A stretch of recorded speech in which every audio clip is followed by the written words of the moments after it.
Just like for at least a decade, they've got billboards I've seen all over the United States that say, report illegal guns. Report illegal guns. And they show a hand with a revolver. And then your neighbor thinks if they see a revolver that it's illegal. It's not illegal, but they're preying on this. The government and the corporate controllers use the stupidest, dumbest people as their minions. And many Americans don't know what their state capital is. They don't know the three branches of government. They don't even know who the vice president. They don't care. They don't care. They're just complete morons. And we're in a race to educate these jackasses. More of your calls. I'm going to get into the global greenhouse gas taxes and a lot more on the other side of this quick break. In the final 30 minutes, stay with us. Big Bad John. Government corruption has just been growing and growing and growing, and the establishment would deny that government corruption could even possibly exist or that conspiracy could exist. But you saw the balloon family with the fake balloon hoax. They're being charged with conspiracy. No, conspiracy exists. We're going to get into the global carbon tax, the latest developments there. Also talk to some filmmakers here in just a moment. I haven't thanked any of the sponsors today here on the show, so I'm going to do that now. To have these guys on today. We're going to go ahead and jam calls in with them as well. We'll have them back up in the next few months. Because I was in the film, and I think it's a fair film. Our enemies can see things in it that they don't like about us. But overall, I think it shows the human side of us, and it's also well done. It's got Jack McClam in it, Luke Rudkowski, myself, and many others. It's a New World Order, and it hits store shelves everywhere this week. And no, I don't own the film. I'm not profiting from it being in stores, but I think people should get it. We do sell it, though, at our shopping cart. Only place you can get it from us. We do have it discounted with Fall of the Republic. If you'd like to get the two films together at Infowars.com. It aired on Independent Film Channel to the highest viewership they've ever gotten on the on-demand. And it has a fresh look at the reality that the false left-right paradigm simply can't offer. Far behind the media, contrived Democrat and Republican political circus, or government-funded fake news PR packages, are powerful bankers, presidential advisors, and European leaders meeting quietly in secret to advance a global agenda for total control.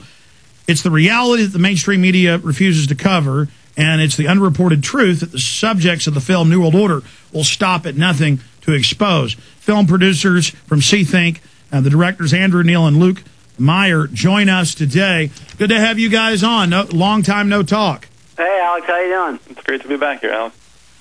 Guys, tell us, I mean, last time I talked to you a few months ago when it aired on IFC, you were telling me record viewership. I talked to IFC. They said that it was just gangbusters. If that's any idea of what Ventura's TV show is going to be like on True TV, it's pretty exciting.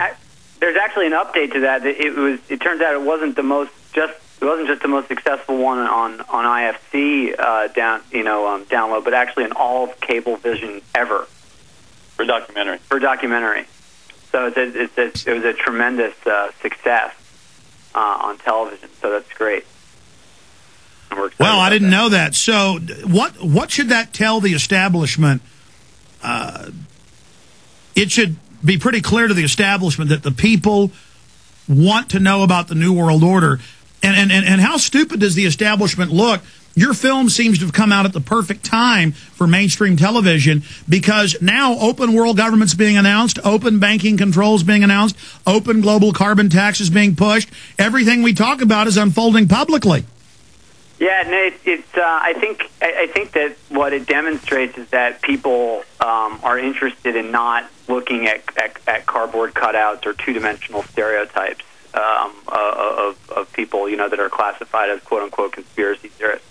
So, our job with the film was to humanize people in the movement, get to know them, why they believe what they believed, how they got to where they were in their life, and what their lives were like. And so, we feel like that's a really, it's a clear message that people want to see, unbiased takes on subject matter. Your phone's breaking up a bit, but absolutely. Let's get Mr. Meyer to comment. Of course, I could all just call you Davis, Davis, and Davis. I kept calling you all Davis. Let's go to Davis number 2, Luke Meyer. Luke, your take on all this. Well, I think it's pretty clear. It's sort of been clear for a little while now, but just also with those numbers, it's pretty clear that these are issues that people have a hunger to find out more information about. and that there's a general rising interest in counter mainstream media information sources. Well, are you glad you made a film about the New World Order? Absolutely. I mean, you know, it was an incredible experience, and we got to go all over the world, and I think Luke and I both learned a lot, and we got to know a lot of people that, you know, we consider to be our friends now. And it was a wild ride, you know, like Chantilly, Virginia, and Turkey, and getting followed by cops and undercover agents and all that stuff was definitely things that I had never done before, and were really an eye-opening experience. Andrew, we've got Luke Meyer on with us, but we're going to reconnect to you. You've got a bad landline. We're going to call you right back, Andrew. Luke, where do you go from here? Where does the film New World Order go from here? Well, as you said at the beginning of it, I'm sorry, did you lose Andrew on there? Because we're actually on the same line. Okay, anyway. Then he's on a cordless or something. You're on a hard line. He's on a cordless. Okay. Yeah, he's going to switch phones. I'm guessing he's on a cordless. It's just the point is, or get close to the jack there. Okay. While we play telephone, we've got a little string up to New York. You guys in New York right now? We're in New York, yeah. But where's the film at? The film, like you said, the film just came out on DVD, and as we said before, it had those record-breaking video on demand numbers earlier, but I don't think they do the video on demand anymore. It periodically still does play on the Independent Film Channel, but it's only periodically that it runs on their cycle. So now the best way to see it is on DVD, and we're just trying to get that in front of as many people as possible. Absolutely. We have it comboed up right now at Infowars.com with Fall of the Republic. But expanding from there, sometimes IFC films, like Waking Life was a film produced by Tommy Pilata and Rick Linkletter with IFC. That went on to Showtime and HBO and other places. Is there any chance it's going to end up also being on HBO or other channels? I don't think so. I think it's, as far as television, it's going to just play on the Independent Film Channel. We're looking into trying to get it shown in various places in other countries, but there's been nothing fully settled with that yet. So what's exciting is that it was #1 on both fronts, on demand and did they tell you the actual ratings, or did they tell you by how much it beat any other documentary? Or because this is pretty exciting. I didn't get specific numbers. We just got an email saying this was the most ever. But if you look at who Cablevision owns, you could start to do a comparison against the kind of films that it was beating out. So clearly, it was getting major numbers. Have you guys taken your flu shot? I have not taken a flu shot.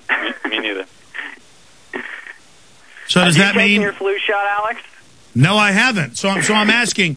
I mean, did you guys wake up making this film? Yeah, I think there's a number of things that about making this film that changed my life, and I think one of the primary things that I think I went in not really having a full grasp of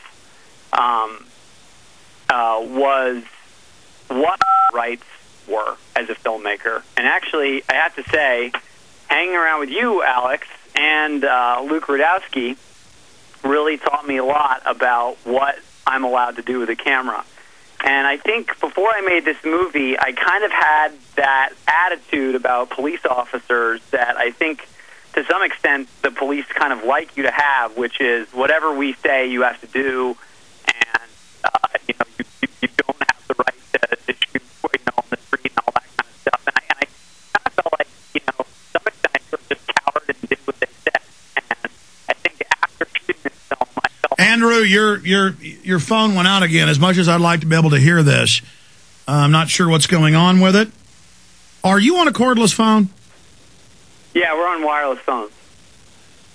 Rule #1 in radio: don't use cordless phones or cell phones. Rule #2: don't use cordless phones or cell phones. Oh, Rule sorry #3: about that. No, it's all right. I want to be able to hear what you have to say. Well, I mean, everywhere you went, including I was there with you in D.C., you can be 200 yards away from a monument in a park, and they walk over and go, "Turn them off! You go, show me the law, boy. But you can go to Soviet Russia, or I guess if you get in a time machine, you could. You can go to Russia today. They don't do that. How is this liberty and freedom? But go ahead and finish up with that. Your phone started cutting out. Let's see if it's back. I mean, how many times do you have police come up and tell you to turn your camera off?